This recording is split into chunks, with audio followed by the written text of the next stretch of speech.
Oi, eu sou a Sofia. Oi, eu sou a Isabelle. E hoje nós vamos analisar a proposta de redação da FUVEST de 2014 com o tema Os Idosos e a Sociedade.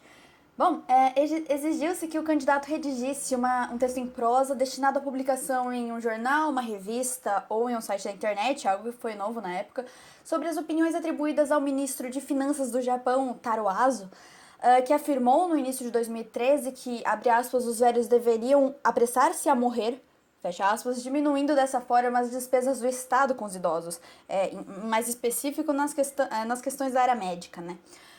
Caberia levar em conta as implicações éticas, culturais, sociais e econômicas decorrentes da opinião do ministro, levando em conta sua viabilidade no contexto brasileiro. Ainda na comanda, algumas perguntas motivam o candidato durante sua escrita. Essas questões são tão raras quanto parecem ser? O que as motiva? Como elas são vistas em um contexto brasileiro e na sociedade atual?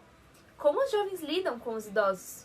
Portanto, para iniciar a sua dissertação, o candidato deve se atentar à análise do texto motivacional, relacionando a fala do ministro com o problema que ela traz, podendo assim fazer o seu argumento.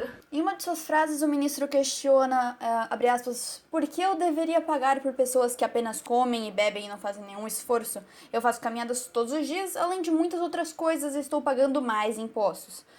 E bom, as falas do ministro surpreendem por sua brutalidade e desrespeito para com o direito de vida do ser velho, e sendo um pensamento que reflete a opinião comum na contemporaneidade, ao reforço da ideia de que o preconceito com a população idosa não é algo incomum, mas sim uma série de agressões silenciosas que permitem a contínua desumanização do idoso em, como a Simone de Beauvoir diz, em cadáveres ambulantes na nossa sociedade.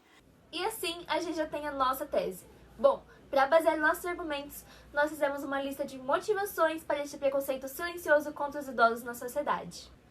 São eles os estereótipos que a gente tem do idoso rabugento ou daquele que volta a ser criança, os custos elevados devido à saúde, a visão de inutilidade perante as limitações físicas e psicológicas, a sociedade individualista e o culto à juventude e também a exclusão da vida moderna e tecnológica. Partindo dessa lista, a gente pode iniciar o desenvolvimento dos nossos argumentos. O primeiro argumento tem que estar relacionado com o texto motivacional, então o candidato deve usar esse parágrafo para expor sua opinião em relação ao ministro e assim argumentar em prol da nossa tese.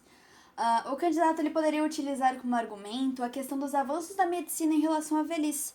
Pode-se contextualizar o argumento utilizando-se da visão de rejeição à velhice reforçada pelo Taro Aso no momento em que ele desrespeita o direito de vida e de saúde dos idosos, que inclusive é garantido aqui no Brasil pelo Estatuto do Idoso de 2003. As opiniões do ministro revelam a contradição da sociedade, cujos avanços da medicina garantiram uma longevidade cada vez maior, e que agora não são capazes de fornecer uma base digna de vida para a população idosa. O candidato pode citar também o modo como a individualidade do segmento idoso é completamente apagada por meio de termos pejorativos e cruéis, como é o caso de homens-tubo, que é utilizado pelo ministro em sua fala. Há de se entender que a velhice é um fenômeno biológico, mas entendê-la dessa maneira significa reduzir a questão e não analisá-la em sua complexidade, o que implica levar em conta aspectos psicológicos, culturais e sociais. Erra-se ao priorizar a condição biológica como formadora do comportamento de um indivíduo. O segundo argumento preza utilizar algum repertório sociocultural que sustente e ilustre o primeiro argumento e que seja validado, pertinente e de alto nível. O candidato poderia citar como argumento o conceito crítico de sociedade de consumo em relação aos idosos que Simone de Beauvoir traz em seus estudos.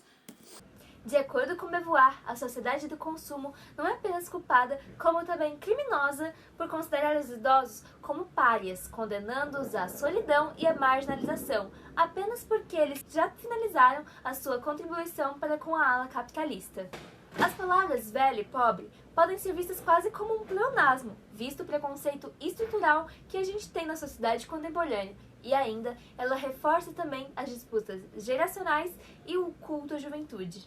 No Brasil, a juventude acelerada escancaram preconceitos, até mesmo em situações simples, como, por exemplo, ignorar os avisos de assentos preferenciais ou até mesmo questionar o porquê pessoas com mais de 60 anos devem pagar meia entrada. Bom, depois disso, caro aluno, É só olhar os argumentos, desenvolvê-los e correr para o abraço. Concluindo, essa proposta textual traz consigo análises sociológicas sobre a sociedade de extrema importância que merecem ser ouvidas. O sentido da nossa vida está em questão ao futuro que nos espera. Não sabemos se um dia vamos ser aquele velhinho ou aquela velhinha. É preciso nos reconhecer neles. O homem maduro, mesmo não querendo sabê-lo, sabe, entretanto, que amanhã sua condição será aquela que ele destina hoje ao velho. A falha em nossa sociedade que nos separa em novo e velho, são e doente, vida e miséria é estrutural. Ela nos leva a ter que olhar muito para trás e repensar a efetividade desse sistema injusto. Justamente por isso que essa questão, que esse preconceito contra os idosos passa tão cuidadosamente em silêncio. E é por isso que urge quebrar o silêncio. Obrigada por assistir.